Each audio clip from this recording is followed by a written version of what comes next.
What is going on YouTube? Crafty here, and we are back again with another YouTube Clash Royale video, and today we're going to be talking about some tips to help you guys climb the ladder and also to become a better player in Clash Royale. Now, I want to start out by saying that I've been in a rut for a long time now, and I've been constantly trying to get better at this game. Now, if you guys have noticed, that's kind of what my channel is based around. I've done videos on gameplay analysis and other things about me progressing within the game. And you guys have seen me climb trophies, lose trophies, other things like that. There was a period of time pretty recently that I went from about 3,200 trophies all the way down to 2,700. Now I'm back up in the 3,300s, which is my highest I've ever been, and I've been doing very well recently. I just got off a 9-win streak. Then I went on a 3-loss streak, and now I'm back on a win. This is the most recent win you see here. So we're actually going to be talking about some tips to help you guys get better at the game. These are some things that I've learned throughout playing. So, starting off with number 1. Watch professionals. Number 1 is to watch professionals. Watch people like Surgical Goblin, or you could watch other people that you just enjoy that are also good at the game, like Mold or Nick at Night. They are fairly good at the game. Now, they may not be as good as people who are 6,000 trophies in the ladder, but they are still good. Watch people that you think are better than you, that know how to play the game at a higher level. That has helped me a lot. I've been watching a lot of Surgical Goblin recently. He plays a lot of log bait decks, also plays some poison decks, other things like that. Those are things that he's big with.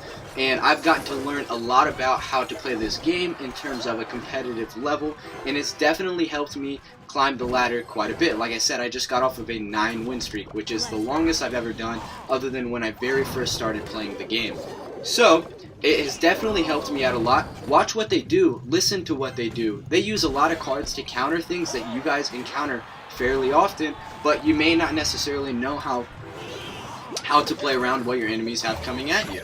So, watching them, their high level of gameplay, may actually benefit you quite a bit. So definitely give it a try if you guys have never watched a professional player play. It is awesome, and it helps you out a ton, and it is also helping their channel out as well. Go support them. Okay, next up, number 2. This is something that I was unsure if I wanted to add it to the list, but I do think it is important. I think it can help your overall lookout onto the game. This is to don't BM or don't be too cocky, right? Everybody knows what BMing is. If you don't know what it is, it's basically when you spam emotes at the enemy during the game or like at the beginning of the game. A lot of people BM way too early, and it actually can kind of bite you back, and you feel like really stupid if you BM and you end up losing, because it's like you just made fun of the other person, then they destroyed you. It doesn't really make a lot of sense to do that. So hold off on your BM at least until the end if you're going to win. But in my personal opinion, not getting cocky is something that can help you a lot in this game. It is something that will actually allow you to be humble, play your game a little bit slower, which is something we're going to be talking about later. Now, BMing is all in the fun of it. I'm actually going to play another gameplay here. So BMing is obviously all in the fun of it here. We're going to play a loss. Obviously people BM because they think it's funny, other things like that. Sometimes I do, not very often. If the other person BM'd me and I end up beating them, I'm going to send them a thumbs up at the end of the game. It happens. But I think it can cause a toxic feeling for yourself, and you can end up playing the game really stupidly because it causes you to get emotional. One thing I learned from watching Surgical Goblin is that he basically is kind of famous for getting into opponents' heads, or at least that's what it sounds like. If you can get into the opponent head, then they may not be able to play very well against you. So if you're getting way too heated from your own BM or from your enemy's BM, that's one thing to think about. Okay, next up, number 3. This one should be fairly obvious, but I'm going to talk about it in a different way that maybe you guys have never heard. This number 3 is to play a lot. Like I said, that should be really obvious. Obviously, if you're going to be playing Clash Royale to get better, as in pretty much anything in life, if you're trying to get better at anything, you want to be playing a lot, or doing it a lot, or whatever it is. But in Clash Royale, I think you need to learn how to practice certain cards that you are particularly good at, that you particularly want to use, learn certain decks, and play that deck a lot. Stick with something and play it a lot, over and over again. Kind of like right now, how I've gotten pretty decent with log bait decks, even though my cards are somewhat under-leveled for where I'm at. You can see here I'm fighting level 11 with cards that are vastly higher than what I'm playing it with. So, like I said, stick with what you got, play it a ton, but the next number 2 here is actually going to kind of contradict that, but not really. These two coexist very well, and these are both very unique skills that you need to have in order to progress in the game. The reason why you play a lot is obviously experience, learning counters, other things like that. This next one I'm going to tell you is to take breaks. Breaks are an absolute necessity in a game like this, in my opinion. The reason why I'm telling you to take breaks is that it's so easy to just get very tilted when you play a game like Clash Royale, simply because when you start losing because you have misplays, or maybe the other person has overleveled cards, or maybe you think they're just doing something that's very overpowered. Like right here, this guy's got way higher level cards than me, and I will admit, I got very mad in this game. I kind of wanted to use it as an example against what not against, but for what I'm saying here, is I really felt like I should have beat this guy because I'm generally pretty good against golem decks, and but this guy just kind of managed to outplay me. I made a misplay, and then he ended up outplaying me towards the end of the game. So, take breaks. What I did after this is I actually took a few minutes to myself. I stepped away from playing Clash Royale, exited out of it on my phone, took a break, hung out with some of my buddies, and then I came back to the game and I was fresh, wasn't mad, all my emotions were gone towards the game, and I was able to pick it back up at the same pace that I was playing before this match happened. Now, I know a lot of the times for me, I just get very angry when I play, and that becomes a really difficult thing to navigate, and you end up playing really dumb plays, you start misplaying. You can see here, what really threw me off earlier was that I dropped an Inferno Tower on the wrong side of the map, and it ended up targeting on the goblins rather than the right character, which was the golem, which made me take way more damage than I should have, and it got me very, very frustrated, which is why I needed to take a step back. It is something that you guys should try as well. I've also found that if I take persistent breaks after wins, so I'll get, like, say I get 1 win or 2 wins, I'm playing in the car or something, I will call it quits and say, I'm good with that, I'm satisfied with that, I don't need any more at the moment. I'll come back and just take a look at what I was managing to do.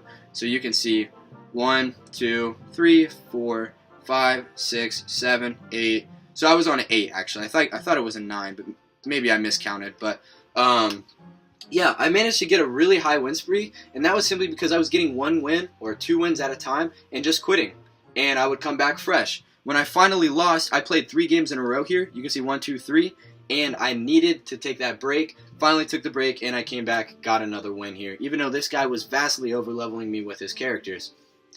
It's something that's very valuable, something that I think everybody needs to take a shot at. I see a lot of people, even people in my clan, that have 2,000 games played and they're only level 8 and they have never progressed ever since they've been in my clan. This is something that if you take some time away from the game, it's definitely going to help you out.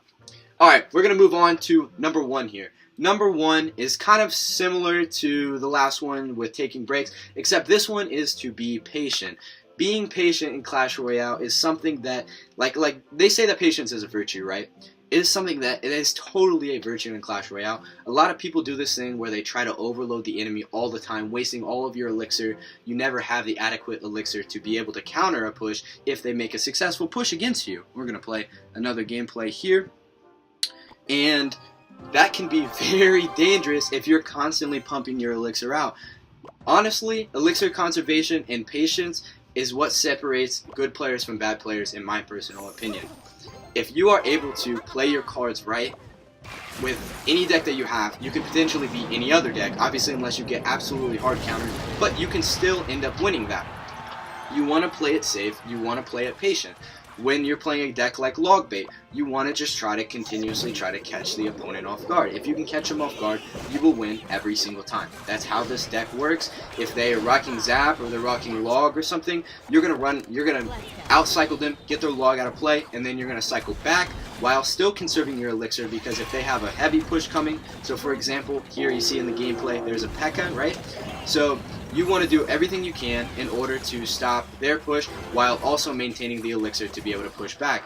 You see that I almost never run out of elixir unless I absolutely have to. Against that P.E.K.K.A, he dropped pretty much all of his elixir at once, so I was safe to drop my Inferno Tower. I also needed to drop my Inferno Tower, but I was safe to do it, and I played it patiently, which made it so that he was unable to do anything, while I also had a successful defense. In my personal opinion, a successful defense is better than an opportune attack, right? You want to always be able to defend, You may not be able to win off of your attacks if you're playing against a counter deck or something like that, but that being said, if you defend right, you will at least get a draw and not lose trophies. Move on to the next game, you'll play against somebody that doesn't have your counter deck, and you will be able to win. That's pretty much how this goes. You want to be patient, you want to wait till the time is right. That's true for a lot of things in life. You want to take a few seconds to yourself. And like I said, this goes back to the taking breaks. If you are getting heated, be patient with the game. If you're dropping trophies, instead of playing a million games in a row, be patient. Take some time to yourself and try to recollect everything. Learn from your mistakes. Go back, look at old footage of your games, kind of like I've done in my channel. I have these videos called the gameplay analysis or learning from losses. Those are two Those are two series that I have, and I think they're absolutely essential to think about. You should always be thinking about how you can improve from your past, or how you can be improving from your mistakes in matches. If you have a misplay, how can you improve from that misplay? That's something that you need to be thinking about. So like I said, I'm going to go back through all of the 5 things here, and if you guys need to rewatch a video, feel free to do so. Let me know if you guys liked this video, if you guys like these tips, if they're helpful at all. Drop a like down below, hit me up with a comment if you guys have anything else that you would like to help each other out. And yeah, so we're going to go through the top 5 again one more time. Number 5 is watch professionals. Surgical Goblin I would recommend. There's a lot of others though if you guys like them. I just like Surgical Goblin. He's a cool guy and makes really quality videos. So you guys know that I like Molt and Nick at Night, so they're also fun to watch. They're not professionals, but they are pretty good at the game, and they provide a different outlook at things. Next up, number 4, don't BM or don't be too cocky. Now, you can do these things, but I do think they could provide a poisonous outlook on the game, and they may cause you to do things that you normally wouldn't do. Simply because you're getting way too cocky and overconfident, right? So I guess the word is more so, don't be overconfident, right? Next up, number 3, play the game a lot. Learn from experience. Learn how to play the game by using the cards, getting better with certain cards. If you look at, I was reading this yesterday actually on Reddit. Somebody was pointing out that the Dark Prince actually has one of the highest win rates in the game, but yet he is vastly seen as one of the worst cards in the game. The reason why he has such a high win rate is because the people that use him are very skilled with him. So, if you want to learn a card, learn from experience. That's what happened with that card right there. The Dark Prince, very good. Alright, let's move on to number 2. Number 2 is take breaks. Like I said, be patient with yourself, be patient with the game. If you're getting angry, take a break, diffuse yourself, and the next time you play, you may end up doing better. Most likely you will. That's kind of how games like this work. I've been doing that since a long time, playing Call of Duty or Smite. That's what my history of gaming comes from. Alright, next up, the very last one, number 1, be patient. You always want to be patient when you play games. You want to take your time, especially if you're playing a competitive game or even a sport or anything like that. You always want to take your time to process in your head rather than just throwing things down thinking that you can win by just overwhelming the enemy. Sometimes that works, most of the time it's not going to.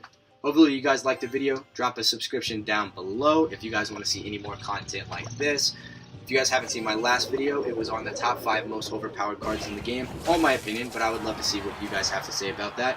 And lastly, drop a like down below if you guys enjoyed the video. And until next time, guys, peace out and God bless.